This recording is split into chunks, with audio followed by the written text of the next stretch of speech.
Good morning, Flagler County. I'm Rich Carroll. You're listening to Flagler's Morning News on Monday, March 7th, and this local news is a service of Flagler County's Toyota dealer. Beaver Toyota, here to wow you. With a new police chief at the helm, Bunnell launches Operation New Day. Chief David Brannon talks about the increased law enforcement presence you're bound to see. As I came into this new position as the chief of police, I learned of concerns about some recent shooting incidents in the city, as well as problems with some traffic fatalities both in the city and outside the city of Bunnell. And so one of the practices I've utilized in the past to try to address crime and traffic problems is an all-hands-on-deck approach, one evening periodically where we go out and address the problems, but not only, not just to write tickets, but to also go out and make contacts with members of the community, talk to people, see what's going on, and letting them know that we are genuinely concerned about what's happening and want to do something about it. Brannon calls it just one element of community policing. I intend to have more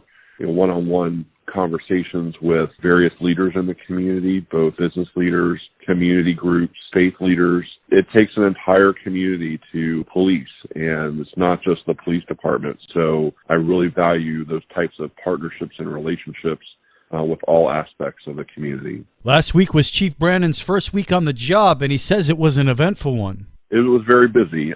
Started off with an incident on the night that I got sworn in with a vehicle that was stolen out of St. Johns County that came into Flagler County. We assisted with the sheriff's office after they stop-stick that vehicle. Then ultimately the bad guy crashed into one of my sergeant's vehicle at the end, followed by a foot pursuit. And ultimately he was taken into custody and booked into the Flagler jail. And just staying busy, getting to know the officers, understanding issues and concerns that they might have, and got to meet several members of the community through introductions they helped me make. So it was a very productive week, and I look forward to what's ahead. A Palm Coast man will spend the next 15 years in state prison. The investigation resulted in Javian Neesmith of Palm Coast pleading guilty to manslaughter for selling drugs to a man, which resulted in death. Sheriff Rick Staley says Neesmith's case is a warning to others contemplating selling potentially fatal drugs. Another poison peddler that killed someone with their poison is off to state prison thanks to the investigative work, our investigations division. If you kill someone selling your poison, we investigate it as a murder, and you can join about 6 others in Florida prison from sentences ranging from 15 years to 30 years, but you could be eligible for life. It's not worth selling your poison in this county. Go somewhere else. You kill someone, we're after you. Neesmith was originally facing a count of first-degree murder by unlawful distribution of controlled substance, but pleaded guilty to a lesser charge. For Flagler's Morning News, I'm Rich Petchke. A fallen Palm Coast firefighter is honored. Flagler County Fire Rescue on March 19th at 10:30 in the morning will memorialize the life of volunteer firefighter John Kepler Jr. 20 years after his death with a dedication ceremony at the training tower on Justice Lane. The facility, which has always been referenced in descriptive terms, will be named for Kepler. Flagler County Fire Chief Michael Tucker. So to be able to rename the tower and honor him, and to honor him is a pretty big deal. Dedicated his life to serving citizens of Flagler County, and then before that, obviously, in Pennsylvania. He died in the line of duty. Appropriate fitting to honor him. He joined the St. Johns Park Volunteer Fire Department in 1993 after moving to Flagler County from Pennsylvania. Kepler, at the age of 54, responded to his last call on March 21st of 2002. For Flagler's Morning News, I'm Karen Johnson.